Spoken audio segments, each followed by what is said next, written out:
Assalamualaikum warahmatullahi wabarakatuh. Selamat pagi anak-anak. Bagaimana kabarnya? Ya, kalau ibu bilang bagaimana kabarnya, nanti kalian jawab alhamdulillah, luar biasa, Allahu Akbar. Saya, yuk kita bareng-bareng ya. Bagaimana kabarnya anak-anak? Alhamdulillah, luar biasa, Allahu Akbar. Oke. Untuk mengawali pertemuan hari ini kita bareng-bareng ya. Bismillahirrahmanirrahim.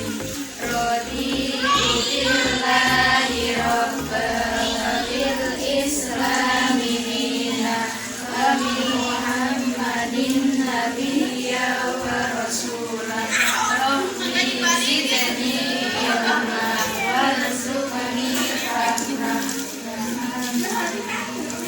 Oke, kita cek absensi dulu ya.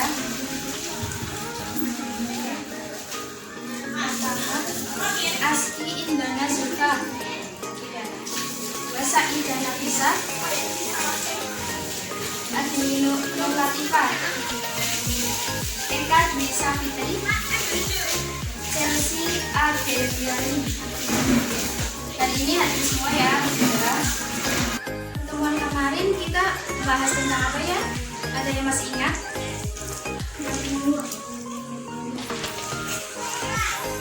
Kemarin kita bahas tentang iman kepada kitab-kitab Allah. Ibu review dulu ya materinya ya. Kitab-kitab Allah itu ada berapa sih? Ada yang tahu? Ada berapa? Ya benar, 4. Yang pertama kitab apa? Ayo. Kitab Taurat. Diturunkan kepada Nabi siapa? Musa ya. Kedua, kitab Zabur diturunkan kepada Nabi Daud. Dan yang ketiga ada kitab Injil diturunkan kepada Nabi siapa? Musa. Dan yang terakhir kitab kita semua ya, yaitu kitab Al-Quran diturunkan kepada Nabi Muhammad SAW. Oke.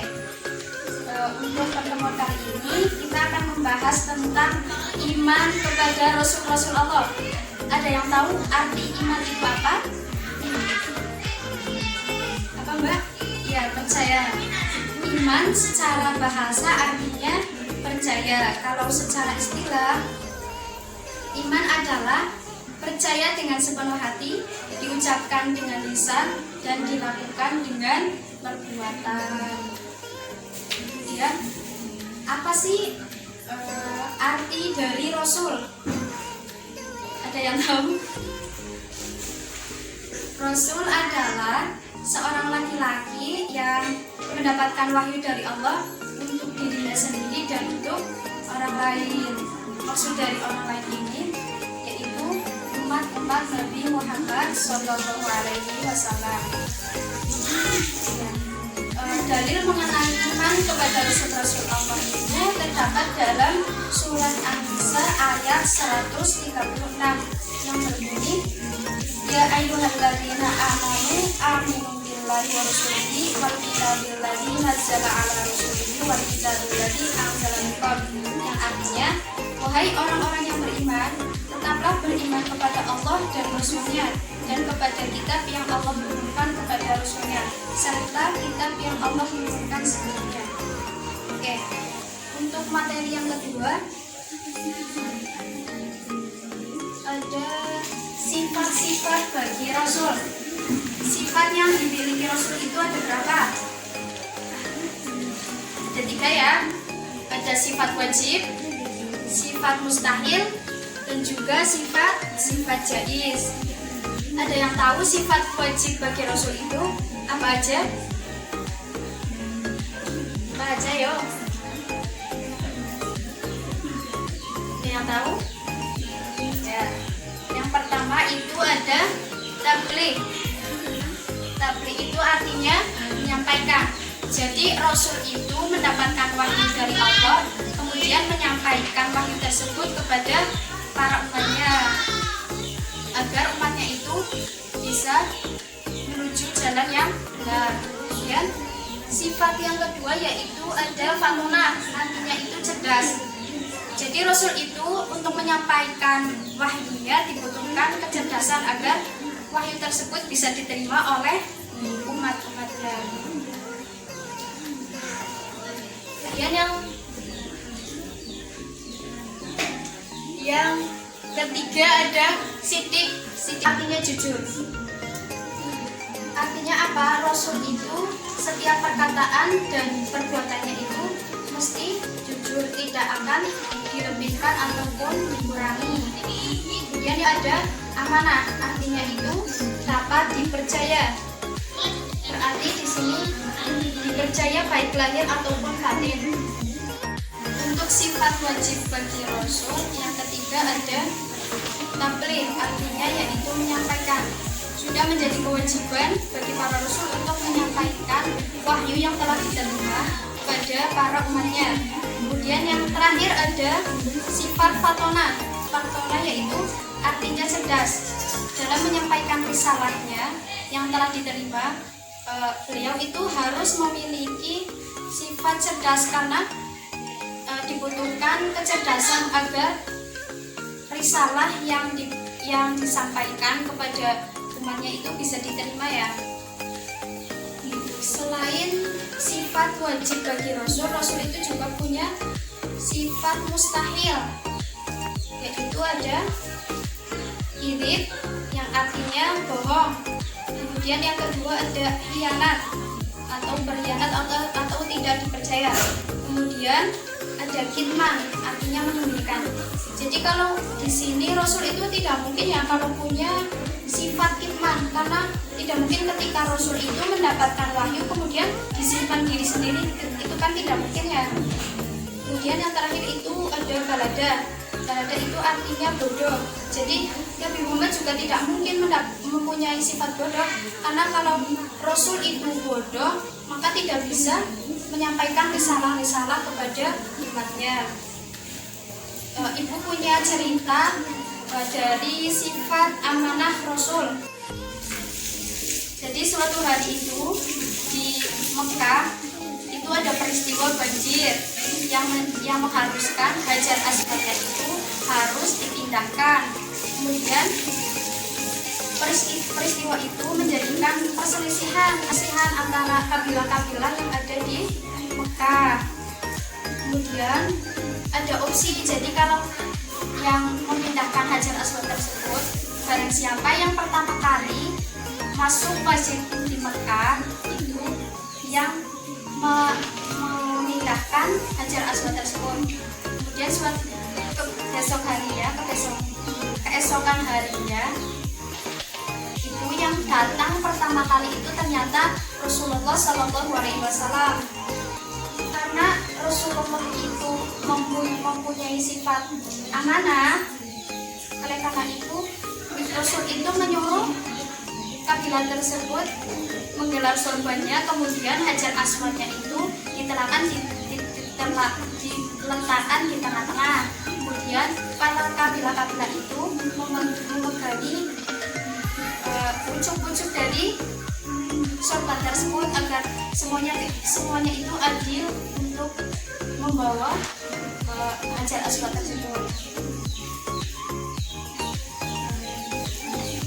Rasulullah selain mempunyai sifat jaiz dan juga wajib, Rasul juga ada sifat jaiz. Apa sih sifat jaiz? Sifat jaiz itu sifat yang mungkin ada dan sifat yang mungkin tidak ada pada Nabi, yaitu al-arabul basyari, yaitu seperti sama manusia, seperti manusia pada umumnya ya.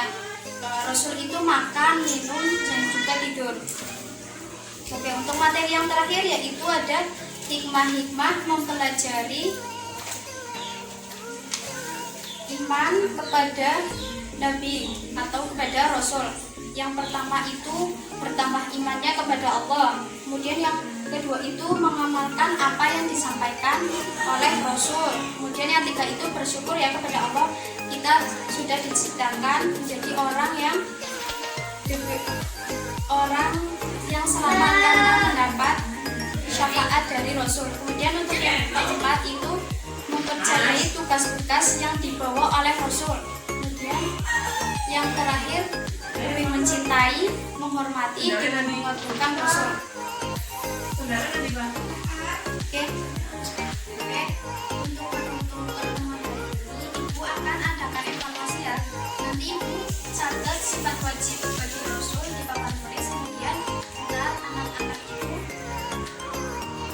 mencari kebalikan dari sifat wajib tersebut. Oke, bisa dipahami? Oke, bisa ya.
Oke, ya mbaknya maju. Berdiri aja mbak.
Koreksi dulu ya. Sidik tadi artinya benar. Kebalikannya berarti kiri. Udah benar ya. Dan yang kedua ada amanah. Artinya dapat dipercaya. Berarti kebalikannya yaitu tidak dapat dipercaya. Ya, khianat. Benar. Kemudian yang ketiga ada tabligh. Tabligh itu artinya menyampaikan. Berarti kebalikannya kitman ya, menyembunyikan. Kemudian yang terakhir ada fatona, artinya cerdas. Berarti kebalikannya ada kalenda, itu bodoh ya. Udah, berarti udah paham semua ya. Nah,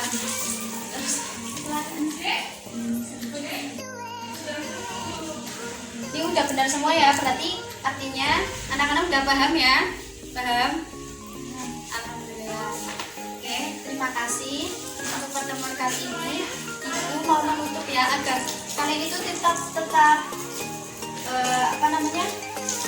hafal sifat wajib bagi Rasul. Ibu ada nyanyian ya, bisa ditirukan kayak gitu.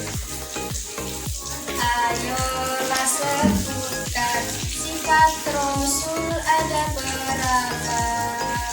4-lah jumlahnya, ku sebut dengan artinya.